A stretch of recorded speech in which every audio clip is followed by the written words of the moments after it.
Yeah. 3, 2, 1. Hey guys, it's Michael here from Mind Performance Health. Welcome to another episode of the Mind Performance Health podcast. Thank you for tuning in. I'm joined here with Dana and Bailey. And look, with this podcast, with this episode, our goal is to give you value with your health, your performance, your fitness. And we have a pretty cool topic today, which Dana has been the mastermind behind. What are we going to talk about today, Dana? We are going to touch on sleep. Sleep, very important. And I suppose we're going to dive into the elements of, quantity, how much, quality, how to improve, strategies, which will be good for you guys to take some insights away and hopefully implement so you can better that quality of your life. Before we get into that though, how has your week been, guys? It's Christmas week. Crazy. Quiet. Crazy. Dana says crazy, Bailey says quiet. Well, not so much as clients, just Christmas shopping and just everything. Yeah, it's a busy time, eh? Plus the weather. Stressful. Look at the weather. Yeah, the weather was... I think it just makes people more crazy. Yeah. Last week was super hot, and then this week it's raining down, Raining. it's cold. It's a good change. I like it. I I like too, the rain. actually. It is a good It's change. a good change. And both of you are building at the moment. Yes. Getting fat. Getting fat, Getting fluffy. building Getting fluffy. phases, stacking on the muscle, Yeah. playing the game of putting on the muscle and then dieting down and showing all the hard work, which is pretty cool. It's a good time of the year to get food in. Yeah, hard to get the food in sometimes, though, Hard. isn't it? But this is the time of the year to get them all in. This is That's the time, This is the time of the year. best time, social time. Exactly right. Exactly. But I'm keen to dive in today's topic. We've got our coffees. Going to do a little plug in here as well. Mind Performance Coffee, it's on its way. If way. you like weight management, you like calorie control, if you like performance in the gym, muscle gain, we got you. Coming soon. I'm We'll keen. have these on the 2024. I'm keen. desk. 2024. I'm keen. I'm actually trialing a few people at the moment with the program, and it's been been a really good program to help with cravings, weight loss, performance. So I'm pretty keen to put in a formulation. Cool. It's going to be good on prep. Yeah, help on Interesting prep one. craving wise, Yeah, 100%. Yeah, I always found that people didn't want to eat a lot of food in the mornings, and sometimes would even go train in the morning without eating a lot of food. But Yeah, then okay. potentially you won't perform as good. You have electrolytes aren't quite in balance, which impact a bit more fatigue. But also muscle wise, there's loss as well if you don't get those proteins in. Yeah. So I'm trying to fill the gap and support things like fasting and intermittent fasting as well, which is Yeah. pretty cool. What's the most someone's lost so far? On the protocol I have for 2 weeks, it's 3.5 kilos in a week. Yeah. But that's in 6 days. That's in 6 days, and I think it's 3 or 4 centimeters around the waist in 6 days as well, which is pretty cool. solid. Yeah. Yeah, is so solid. nice little. It's an addition. It's not to replace a healthy diet. It's an addition to it. Yeah. Which is nice. But let's go, guys. Let's get into it. Sleep. Sleep. Talk to me. Let's go. What's the questions with sleep, Dana? Well, I guess we'll talk about the basics first. So the basics, as everyone knows, is, okay, how much sleep should we be getting? So how much, which is a common question sometimes we get here at Mind Performance Health when we have our clients join our program. Plus, we set up a bit of lifestyle factors when we look at their program. So how much sleep should we be getting? And should we be getting for what though? Like how much sleep should we be getting for what? Like is it for weight loss or is it just for health? I guess for health. For health. For health. Alright. For health and weight loss. It's a bit of both. combination, Bit of right? both. Yeah. Now, the interesting thing, and I'll get your thoughts on this, and I'll start with your thoughts to see as well, is that sometimes everyone's a little bit different, I find, with how much and the strategy for sleep. There's some guidelines and baselines you can work with, but sometimes everyone's a little bit different, takes a little bit of a different approach as well. But let's start with you, Dana. What do you think is a strategy you can implement for how much, quantity of sleep someone needs? Or recommendation?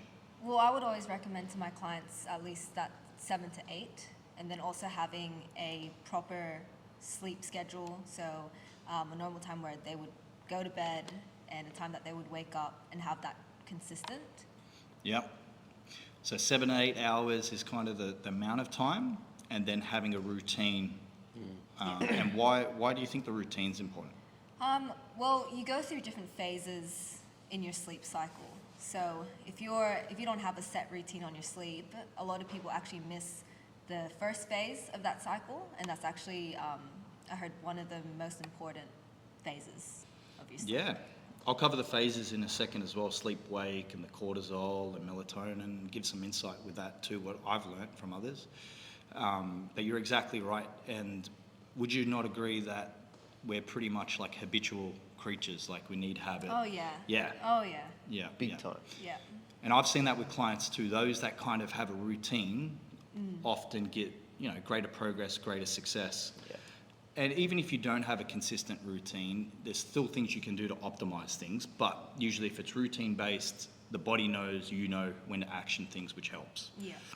All right, so we've got a bit of a time frame we shoot for, and then also like the routine down pat, which we'll cover in a second what that looks like. But Bailey, what are your thoughts? Yeah, no, everything that you've said is spot on. I 100% on routine is going to help everyone. Just like how everyone loves a good morning routine, I feel a nighttime routine is going to help sleep big time. The duration of it, the quality of it, it's going to improve it big time. From putting on sounds that you know are going to help you sleep, from having your nighttime supplements before you go into bed and making sure that's a consistent thing every night, doing so, Nice. I feel is going to impact it and improve it big time. Cool. Yeah, that's a good point. We'll cover supplement and supplementation that possibly can help. Yeah. As well, and like breaking down the routine, what that looks like Yep. too. And I'll just give insight on what I've learnt with sleep, and this is why we look at it. Here at My Performance Health, we look at all these details. We don't just run through workouts, we look at lifestyle, we look at digestion, we look at sleep, because they can influence how someone feels, how someone performs, the result at the end of the day. And if you want to maximize what you're doing, that's why we look at it, right? If you want to grow muscle, you want to be healthy, you want hormone regulation that's healthy, that's why we've got to fine tune it. Now, when it comes down to sleep, the cycle of sleep, what I've learnt, and I've done this through a lot of studying and through mentoring. Shout out to Christian Maurice. I spent a long time with Christian Maurice going through this, who is, he does a lot of biochemistry, physiology, functional medicine. Now, what we got to respect and look at is the sleep-wake cycle. So essentially, when we wake up in the morning, we have a bit of increase of our stress hormones, energy, cortisol comes up, and like our melatonin, our sleep hormones regulation kind of is down because we wake up to have energy, right? Now that's how the normal pattern's meant to go.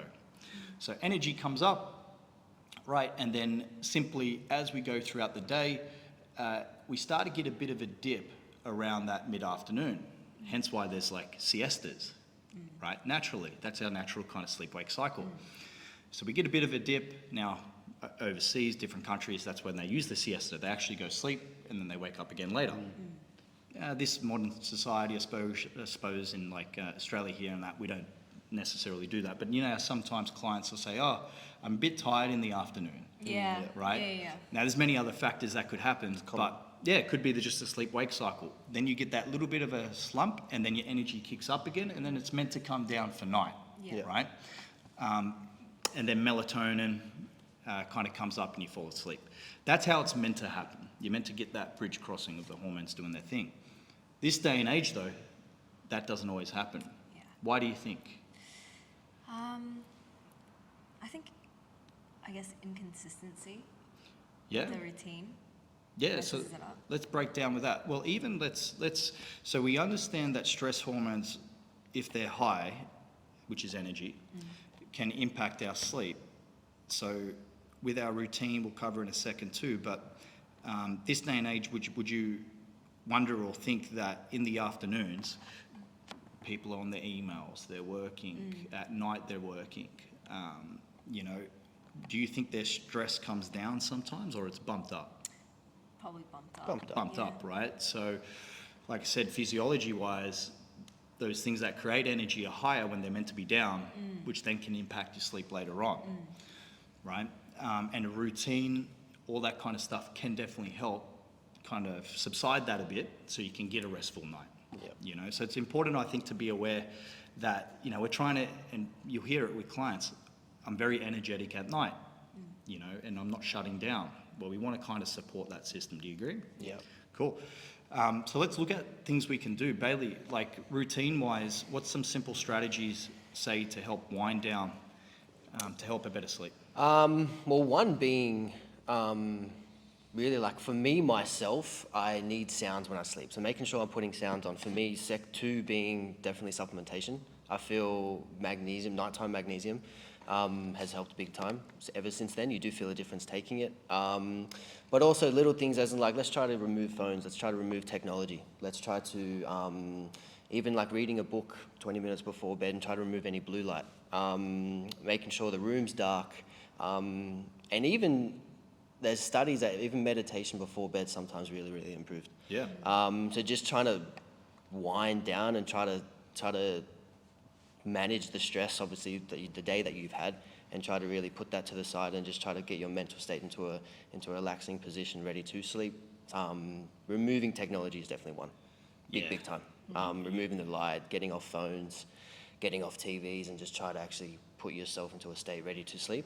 Definitely Yep. improves. And you're in the game of building muscle now, so you need your sleep, big bear. Yes. Sleep like a big bear. Big bulky bear. Like a panda bear. Resting its head. But yeah, there's a lot of good takeaways there, like dark room. I like what you said. You found what works for you. Yeah. Bit of noise. Bit of noise. And I've seen clients with that. Yeah, Some helps for clients, some, helps with clients, yeah, not. Limiting the light, which is another important factor. Yeah. Like every time, watching TV or looking at your phone, stress hormones, energy is going to be higher, especially the blue light. Yeah. So I really like that kind of strategy, but then it just comes down to implementing it, right? Of course, yeah. And staying focused on it, which can be a little bit harder these days, and I do understand and appreciate that. But yeah, you've covered like dark room, which is super important, trying to limit any light. Find out what works with you with noise, for sure, white noise, etc. And then magnesium supplementation. There's a bit of different supplementation, but magnesium is really good to help relax, especially if you get a nighttime blend. Yeah, I felt nothing better. That's the best thing. I've Yeah, a had lot of before people are night, to be depleted in honest. magnesium, so it can Yeah. definitely help. So there's some really good takeaways there. I'm curious though, like with clients, sometimes we've even had them. We say to shoot for 7+ hours as a recommendation, but You get the rare have you had species. the rare species, Yeah. That's what they are. nocturnals, Like a Baz. Let's talk about Baz. Let's talk about Baz. yeah, just High, can run. high stressful job. Yep. Every day is sleeping 5 hours. Yeah. But guess what? Most Operates. energy in the room. Yeah, can Every day. operate, have energy, Every day. and then we support that rhythm. And Yep. we've had other clients as well. They just seem to operate rare, Rare, correct. but they can seem to operate off less sleep. Yeah. I don't know how they do it, but No, neither. hats off. Yeah. Look, everyone's a little bit different in the way they feel and do things, but we have seen them where they can just operate and feel better off less sleep, and you hear of that. And sometimes it can be a trap, like you hear motivation reels or TikToks, I suppose, these days, where they're like, sleep when you're dead, or all this kind of stuff. Yes. Should be yes. working, sleep's a waste of time. sleep's a all waste this, of all time. this. To be honest, if you're going to be more productive to get an extra hour in, it's going to be better to do it. Yeah. So yeah, there's certain strategies you can do with supplementation and that, but it's important to find out what works for you in terms of time. And at the end of the day too, it's important to get both REM sleep and also, just make sure you have a restful kind of sleep with your light sleep and all that deep sleep as well. So you get the benefits for hormone regulation and also for your health as well. So strategies. Let's look at even. Let's look at actually and sidetrack here. Training in the morning, right? Now a lot of clients like to train up early in the morning, that we may see, but sometimes they'll sacrifice their sleep to do that. So sleep quality, sleep time. What are your thoughts, Dana, with that? I guess it depends how much sleep they end up getting. Yeah. If they're training, if they're like, for example, if they're used to hitting 8, but let's say they have to cut back to maybe 7, and then to do their training, I guess it's not the worst thing, in my opinion. I guess their bodies will normally just adjust. Might take a little bit of an adjustment period, but usually your body will. That's my opinion, though.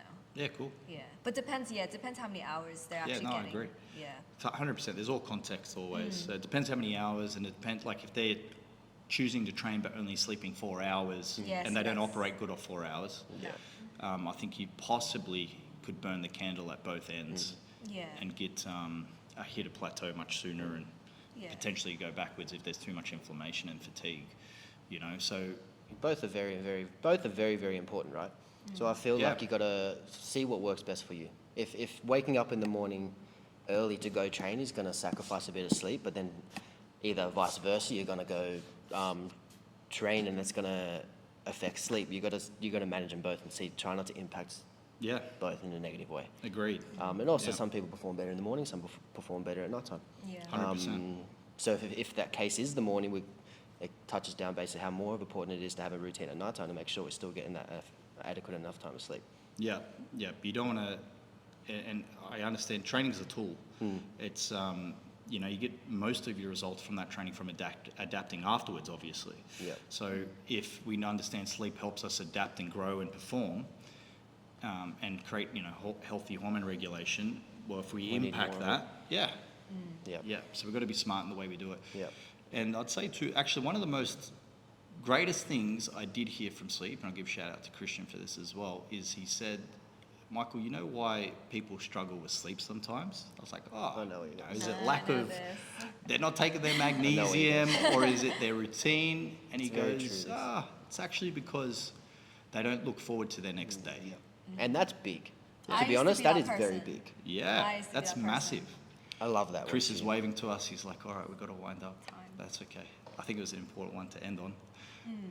But yeah, he said they don't look forward to their next day. And it kind of makes sense. If you're not looking forward to the next day, psychology-wise, why would you want to fall asleep? And you'd probably be doing things subconsciously to stay awake. And then, you know, keep yourself up, which can impact that. So I think, and just what I've learned, I'm curious to hear your thoughts if you agree or not, but strategies on ways to get, you know, Excited for the next day. excited for the next day, be grateful for the next day. That could be a grateful journal. It can be a bit of meditation to look for, you know, deeply what you were grateful for that day. Goal setting. Goal setting. What are you going to achieve the next day? What are you going to try to look Correct. for? What are you going to try to... If there's a all to-do that type of list, thing. writing it down before you Yeah. go to bed. Things like that are very underrated. Yeah. And you can take all the magnesium in the world, you can Yeah. try the routines and all that, which may help. But just looking for in the day that you had what you're grateful for Yeah. may help you look forward to the next day. Because if all you see is negative and, you know, you may not like work, culture, people, whatever it is, why would you actually try to fall asleep? Yeah, and I agree, and I think that's a massive one. That Yeah. one. Massive Yeah. one. So that was a pretty cool one, I think, to end on. So yeah, guys, look, we're going to wrap this one up. I think there was some really good takeaways for sleep. Thank you for tuning in, guys. I really appreciate you taking your time. Hopefully you got some value out of this as well. If you want to learn more about what we do here at Mind Performance Health, we have both our face-to-face and online coaching services. You can visit www.mindperformancehealth.com.au. And if you're ever interested in reaching out to have a quick chat to see what we can do for your goals, you can book in a quick discovery call, and we can have a chat and see, you know, if we can help what you're exactly looking for. So thank you, and see you in the next episode.